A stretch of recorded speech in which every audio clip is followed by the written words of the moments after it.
നമസ്കാരം, ഭാരത് ലൈവിലേക്ക് സ്വാഗതം. പ്രപഞ്ചത്തെയും കാലത്തെയും സാക്ഷിയാക്കി അയോധ്യയിൽ രാമപ്രതിഷ്ഠ നടത്തിയപ്പോൾ പ്രാണപ്രതിഷ്ഠാ ദിനം രാജ്യം മുഴുവൻ ആഘോഷമാക്കിയിരുന്നു. എന്നാൽ രാജ്യം മാത്രമല്ല, ലോകം മുഴുവനും ആ ദിനത്തെ പുണ്യവും ശ്രേഷ്ഠവുമായ ദിനമായി കണ്ടുകൊണ്ട് ആഘോഷമാക്കുകയായിരുന്നു. മധുരം വിതരണം ചെയ്തും തെരുവുകളിൽ വിളക്ക് കൊളുത്തിയും അമേരിക്കയിലെ 9 സംസ്ഥാനങ്ങളിലെ 2000-ഓളം ആളുകൾ ചേർന്നുകൊണ്ട് ആ ദിവസത്തെ ജയ് ശ്രീറാം വിളിച്ചുകൊണ്ട് പുണ്യമയമാക്കി.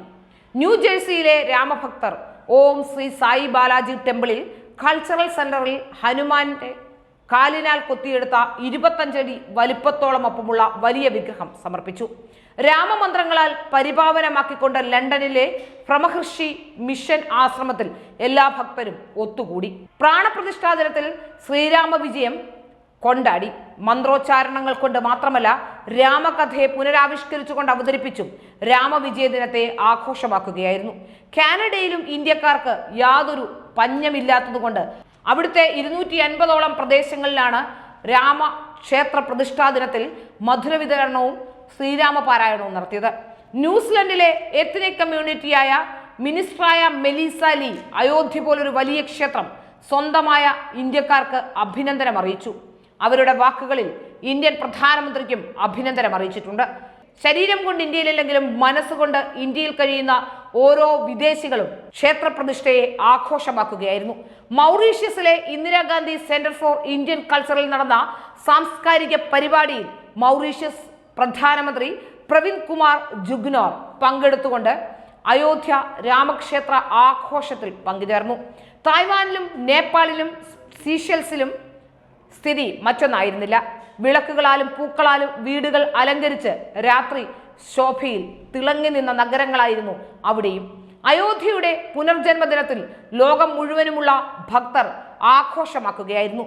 പോരാട്ടത്തിന്റെയും സഹനത്തിന്റെയും കനലൊഴിയാത്ത നൂറ്റാണ്ടുകൾ പിന്നിട്ട ഭവ്യഭാരതം വിജയമുഹൂർത്തത്തിലേക്ക് കടക്കുകയും ചെയ്തു. രാമായണ വിജയം കഴിഞ്ഞ് സീതാലക്ഷ്മണ സമേതനായി ഭഗവാനെത്തുന്നത് സങ്കല്പിച്ച് എത്രയോ ദീപാവലികളിൽ രാഷ്ട്രം മനസ്സിലും മണ്ണിലും ദീപം തെളിയിച്ചിട്ടുണ്ട്. രാമവിജയ മന്ത്രം ഉരുക്കഴിച്ച് എത്രയോ ദിനരാത്രങ്ങളിൽ കാലമാകെ തപമിരുന്നിട്ടുണ്ട്.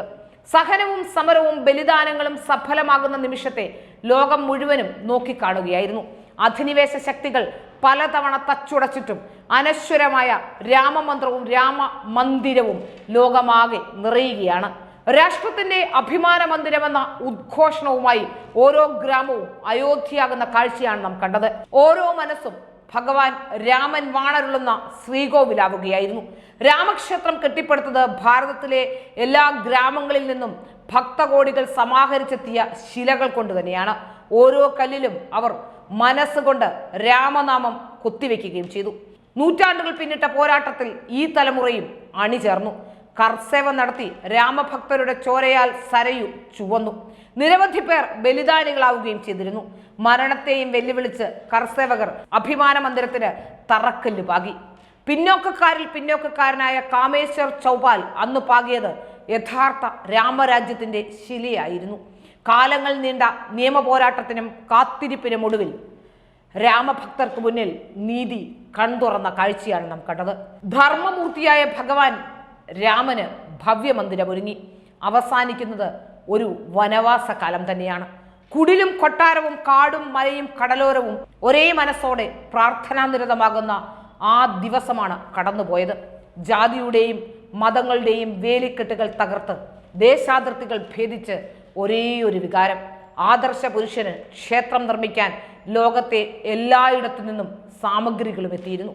നേപ്പാളിലെ ഗണ്ഡകി നദിയിൽ നിന്ന് സാളഗ്രാമങ്ങൾ, കർണാടകയിൽ നിന്നും രാജസ്ഥാനിൽ നിന്നും വെണ്ണക്കല്ലുകൾ, ഭഗവാന് രാമന് ആരതി ഒഴിയാൻ ജോധ്പൂരിലെ ഗോശാലകളിൽ നിന്ന് വന്ന നാടൻ നെയ്യ്, ഝാർഖണ്ഡിൽ നിന്ന് വനവിഭവങ്ങൾ, ലോകമെമ്പാടും നിന്ന് രാമായണങ്ങൾ, കർണാവതിയിൽ നിന്ന് കൊടിമരങ്ങൾ, നാമക്കലിൽ നിന്ന് വെങ്കലമണികൾ, ഭാഗ്യനഗറിൽ നിന്ന് മെതിയടികൾ, പൂനെയിൽ നിന്ന് പട്ടുടയാടകൾ, ചന്ദ്രപൂരിൽ നിന്ന് തടിയുരുപ്പടികൾ, അഹമ്മദാബാദിൽ നിന്ന് വജ്രാഭരണങ്ങൾ, രാമലീലയിൽ നിറഞ്ഞാടാൻ അറബ് നാടുകളിൽ നിന്നടക്കം 21 രാജ്യങ്ങളിലെ കലാപ്രതിഭകൾ.